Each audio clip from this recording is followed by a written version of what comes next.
6 जनवरी 2019 को परीक्षा हुई। 7 जनवरी को सरकार ने एक बकायदा कट ऑफ तय किया जो कि 60-65% का था। 13 जनवरी को शिक्षा मित्रों ने हाई कोर्ट जाकर स्टे को ले लिया। 29 मार्च को सरकार के खिलाफ निदेशालय पर 2 बड़े धरने हुए। पास हुए अभ्यर्थियों ने लाठियां खाई, तब जाकर महाधिवक्ता महोदय कोर्ट तक गए। इतने में साल बदल चुका था, यानी 2019 से 2020 आ चुका था। 3 मार्च को के पक्ष में आया। 8 मई को उत्तर कुंजी जारी हुई और एक बार फिर इस भर्ती पर सवाल उठने लगे। सवाल कैसे उठे वो भी समझिए। चूंकि नाथ पंथ के प्रवर्तक और इस महाबहस में हिस्सा लेने के लिए 5 खास मेहमान इस वक्त हमारे साथ हैं। भारतीय जनता पार्टी के प्रवक्ता संजीव मिश्रा जी हैं। संजीव जी, आपका बहुत स्वागत इस डिबेट में। सुरेंद्र राजपूत जी हैं, कांग्रेस के प्रवक्ता हैं। सुरेंद्र जी, आपका भी बहुत स्वागत, कांग्रेस दफ्तर से हमारे साथ जुड़े हैं। कपीश श्रीवास्तव जी हमारे साथ जुड़े हैं, समाजवादी पार्टी के प्रवक्ता है, आपका भी बहुत स्वागत। और पास हुए यानी चयनित अभ्यर्थी के तौर पर हमारे साथ अभय सिंह है, आपका भी बहुत स्वागत। और साथ ही साथ रजनीश हमारे साथ है, ये भी पास हुए अभ्यर्थी है, यानी जो प्राप्तांक बताया गया था ये प्राप्तांक गुणांक सब कुछ हासिल किए हैं। अभय, अब क्या समस्या है? पास तो हो गए, अब मामला क्या है? कपीश जी, क्या अब इस उत्तर प्रदेश में सरकार कोई भी हो, परीक्षा हमें देनी होगी, उसके बाद सिंगल बेंच जाना होगा, डबल बेंच जाना होगा, सुप्रीम कोर्ट जाना होगा, लाठी खानी होगी, ये तो हम लोग सुनते थे, अब तो दिख भी रहा है। तो इसके पीछे क्या वजह हो सकती है? आप तो अधिवक्ता भी हैं। ये एक अभ्यर्थी बोल रहे हैं कि इसमें कोई अड़ंगा लगाना चाह रहा है। कैसे पाक साफ परीक्षा में कोई अड़ंगा लगा सकता है? जब कोई खामी होगी तभी तो वो कमजोर पक्ष को पकड़ने की कोशिश करेगा ना। राहुल सौमित्र जी, मैं आपसे पूरी तरीके से सहमत हूँ। देखिए, सबसे बड़ी चीज ये होती है कि सरकार जिस समय ये वांट लेके आई उस समय जो उसने अपनी नीतियों का निर्धारण किया वही सर्वथा गलत, क्योंकि शुरू से इनकी नीतियों में कमी रही है, जिसके कारण इतने पॉइंट्स निकल के इस पर सामने आए हैं कि जिसमें विविध किस्म से लोग जा करके और कोर्ट में उसमें अपने लिए रिलीफ खोज रहे हैं। और ये रिलीफ क्यों खोज रहे हैं, उसके पीछे कई कारण हैं। आपने सब कुछ बताया, लेकिन एक पीछे थोड़ा सा हम और जिक्र कर दें कि शिक्षा मित्र जिस समय निकाले गए थे और वो कोर्ट की शरण में गए थे, तो कोर्ट ने कहा था कि कुछ उनके लिए ऐसे नियम सरल बनाए जाए कि उनको वरीयता दी जाए।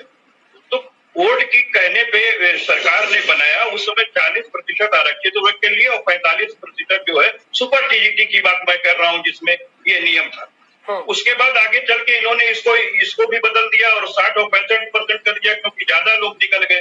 अब वो भी सुप्रीम कोर्ट में चले गए, उसका भी विचारण चल रहा है। मेरे कल से 14 तारीख को अभी जुलाई में उसकी भी सुनवाई होनी है। इसी बीच जो इन्होंने 5 ऐसे क्वेश्चंस रखे थे जिसमें कोई भी जवाब संभव हो सकता था, तो उसका एक मामला सामने आया। हमको ये समझ में नहीं आता है कि कोई विशेषज्ञ ही तो चुनाव करता होगा किसी प्रश्नों का, तो उसके उत्तर ऐसे कैसे हो सकते हैं कि वो कई तरह के निकल रहे।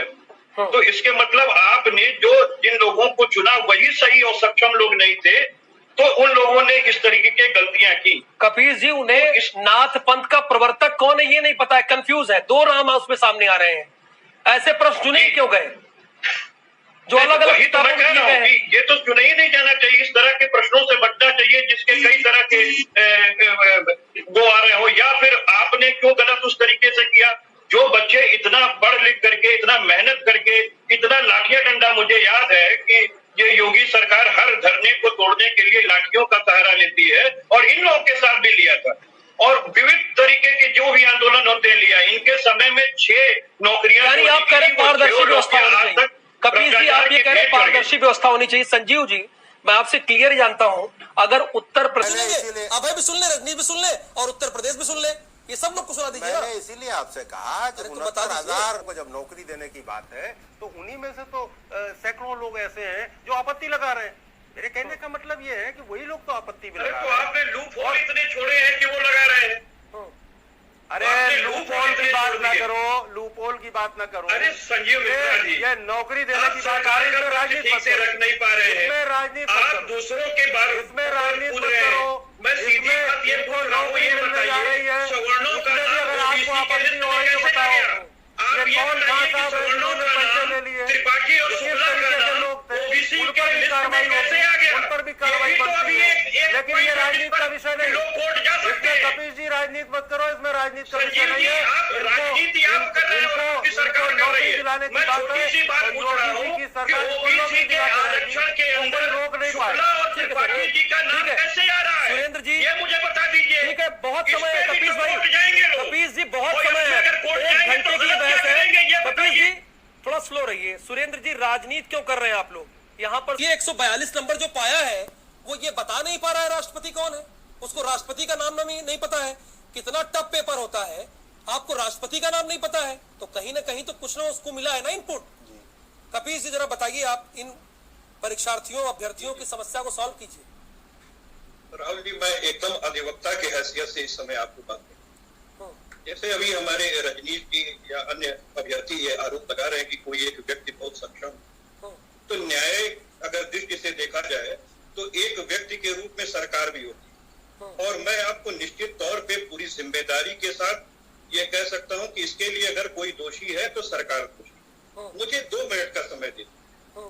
अगर 1 मिनट पूरा हो जाए बात तो। जी, मैं इसलिए कह रहा हूं कि देखिए, अभी तो एक सुप्रीम कोर्ट में मामला 40, 45 और 60, 65 का फंसा हुआ था। तब तक दूसरा मामला ये 5 प्रश्नों को लेकर के उठ गया।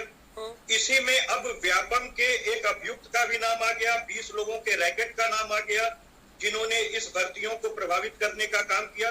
और एक जो सबसे बड़ी डिफॉल्ट सरकार की है, जिसको मैं उकेरना चाहूंगा, जो ये लिस्ट निकली है चयनित लोगों में, इसमें ओबीसी कोटा के अंदर कई सामान्य लोगों के नाम, जैसे तिवारी, शुक्ला, दुबे, अगर इस तरह का कोई नाम या श्रीवास्तव आ रहा है तो वो ओबीसी हो ही नहीं सकता। ये भी गड़बड़ी है। ये अभी एक पॉइंट बचा हुआ है जिस पर एक और भी याचिका आ सकती है।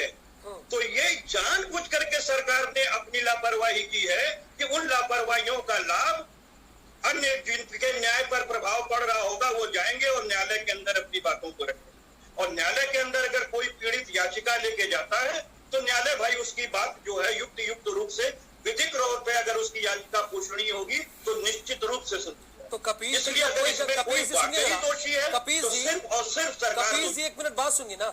जब कोई गड़बड़ी होगी, चूंकि सरकार का यही कहना है कि हम पारदर्शी व्यवस्था देंगे, जब परीक्षा एकदम साफ सुथरी होगी तो कैसे कोर्ट को ही पहुंचेगा? जब कोई खामी होगा, उसने लूप होल पकड़ा होगा, तभी तो कोर्ट पहुंचेगा ना व्यक्ति, तभी तो पहुंचेगा कोर्ट। की ऐसे हवा में कोर्ट पहुंच गया। ये पारदर्शी मुंह से है। अगर ये पारदर्शी होते तो पिछली 6 भर्तियां निकली थी जिसपे एक पूरी नहीं हो पाई और पेपर लीक कर गया। पुलिस वाले में याद कीजिए 3 बार पेपर लीक किया, 3 बार परीक्षा। संजीव जी बहुत क्लियर कह रहे हैं कि पारदर्शी आप जबान से है। संजीव जी क्या कर सकते हैं? संजीव जी के हाथ में कुछ नहीं है। प्रवक्ता है तो वो अपनी सरकार को बचाएंगे ही, वो अपने धर्म का पालन कर रहे हैं। पॉइंट भी तो सुनेंगे। हकीकत यही है कि योगी सरकार का पॉइंट भी तो सुनना जरूरी है। पॉइंट तो सुनना जरूरी है, क्योंकि अभय सिंह और रजनीश दुबे जैसे 69,000 अभ्यर्थी बात का जवाब। सर कोई भी, मैं तो आज भी कह रहा हूँ, कोई भी किसी भी भर्ती को कोर्ट में फंसा सकता है। सर अभी मैं वही कहना चाहता था कि जो आपकी बात मेरी समझ में आ रही है। मैंने भी एनालाइज किया हुआ है और मैं भी अधिवक्ता हूं।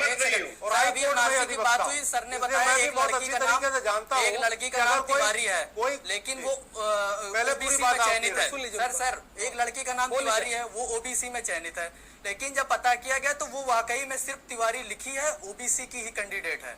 तो सर अब इसको ग्राउंड बना के कैसे हो सकता है? सर इसको कैसे हो सकता है? सर आप पता करा लीजिए। हमने एक नहीं, आप एक की बात मत कीजिए। सर एक सेकंड, मैंने ऐसे 6-7 कैंडिडेट देखे। ऐसे तमाम लोग मिल जाएंगे आपको जो सिंह लगाते हैं और ओबीसी में बैठे हुए हैं। तो आप अगर देखेंगे तिवारी, श्रीवास्तव और मिश्रा नहीं लिखते। सर आप पता कर लीजिए, नहीं लिखते। सर आप पता कर लीजिए, ऐसी चीजें हैं। और जो इसको ऐसा बिल्कुल नहीं है। सर आप मान ही नहीं सकता। सर आप पता कर लीजिए, उदाहरण नहीं दे सकते। सर इसको आप मैं बोल रहा हूँ, सर आप इसको पता कर लीजिए अगर आपको मेरे ऊपर भरोसा नहीं है तो। पता है, जो चीज पता है उसको पता करने की क्या आवश्यकता है? सर अब इसी ये बात क्लियर है कि वो ओबीसी है। अब इसी चीज को ग्राउंड बना के लोग चले जाएंगे कि इसमें गलत जिला आवंटन हुआ है, गलत चयन सूची हुई है। अब वो पहले ये आप किस आधार पर कह रहे हैं? तो आप किस आधार पर सर कह रहे हैं कि वो इसलिए इस आधार पर कह रहा हूं कि मिश्रा, तिवारी, दुबे, हम लोग आप ही का पक्ष। एक मिनट और श्रीवास्तव लोग लिखते हैं। सर मुझे किसी पार्टी से जानकारी अभय की बात सुन लेते हैं। मुझे किसी पार्टी से मतलब नहीं है। मुझे ये मतलब है कि ये जो भले आपसे मतलब ना हो, सर लेकिन आप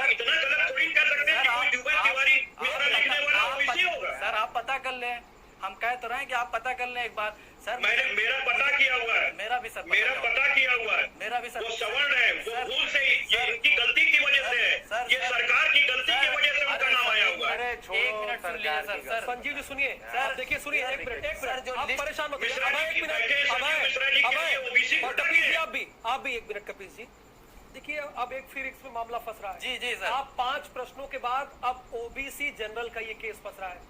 संजीव जी देखिए, एक बड़ी सीधी बात है ना, मैंने बहुत क्लियर कहा ये कहां गलती हुई। जल्दी एक मिनट, अब कपिल जी देखिए राहुल जी, सबसे बड़ी बात यह है कि हम तो ये समझते हैं कि जितने भी अभ्यर्थियों ने इसमें भरा है किसी की गलती नहीं है। सबसे बड़ी अगर गलती है तो सरकार की पारदर्शिता की है।